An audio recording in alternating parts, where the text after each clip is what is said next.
Ano ang pakiusap mo kay Jesus?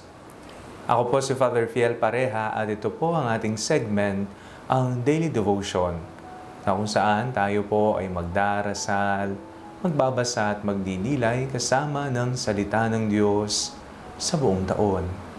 Manalangin tayo. Sa ngalan ng Ama, ng Anak at ng Espiritu Santo. Amen.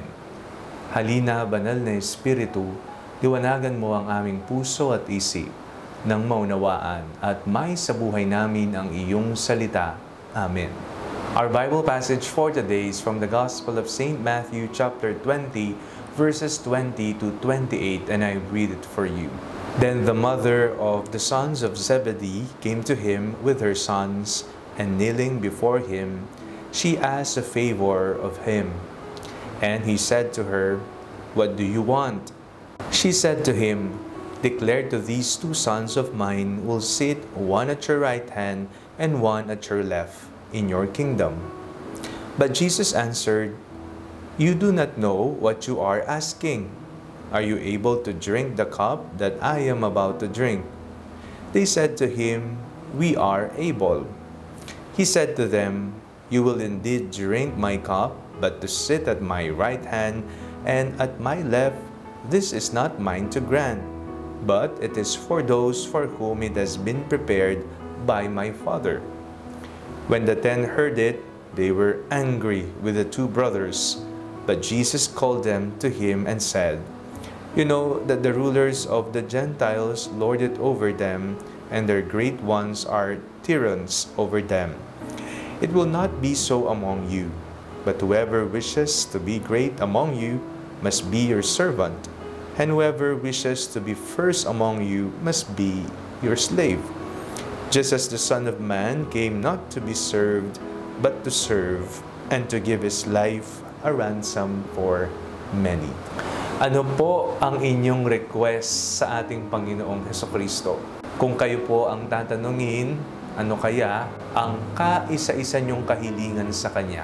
Maaring ito'y kagalingan sa sakit, o kaya naman umasenso sa buhay, makahanap ng trabaho, makatapos ng pag-aaral, maipasa ang board exam, at iba pa. Ano kaya ang sasabihin ng Panginoon sa ating request? Ang sasabihin ba niya, "Okay, ibibigay ko sa iyo ngayon din"? O kaya naman ba ang sasabihin niya, "Hindi muna ngayon anak, may tamang panahon para dyan"? Sa ating pong binasang Ebanghelyo, may request ang nanay ng dalawang magkapatid. Ang kanyang request sa Panginoong Hesus, ang sabi, "Jesus, marapatin mo na sa iyong kaharian, ang dalawa kong anak ay uupo, isa sa kanan, isa sa kaliwa." Ngunit ang tugon ng Panginoong Hesukristo, hindi sa akin yan para mag-decide, no? Kaya ba natin ang ipinapagawa ng Panginoon sa atin? Kung tayo po may request sa Kanya, wala naman pong masama sa panalangin, tayo mag-request, may kahilingan tayo. Kung mayroong request si Jesus sa atin, katulad nung sinabi niya at tanong niya, no? "Kaya niyo bang inumin ang kopa na aking iinumin?" May mga tanong. Kung kayang si Jesus yung mag-request sa atin, gagawin ba natin? Nasanay po tayo na tayo palagi ang may request sa Panginoon. Pero tandaan po natin na may tinatawag din po tayong God's will, kalooban ng Diyos. At kapag ang kalooban ng Diyos ang kumatok sa ating puso, nakahanda ba tayong isabuhay? Nakahanda ba tayong umaksyon para may sa katuparan ito sa ating buhay? Alalahanin natin palagi, walang masamang ninais ang Diyos sa atin, at ang Kanyang mga request sa atin makabubuti sapagkat ito ang plano at kalooban ng Diyos. Manalangin tayo. Panginoong Hesukristo, liwanagan mo ang aming mga puso upang may sa katuparan ang iyong banal na kalooban sa aming buhay. Amen. Sa ngalan ng Ama, ng Anak at ng Espiritu Santo. Amen.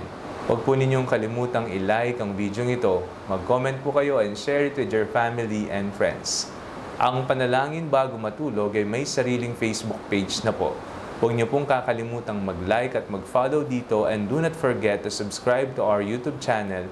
I-click niyo lamang po ang link na nasa description ng video ito O kaya naman po, just search Father Fiel Pareha. God bless you po.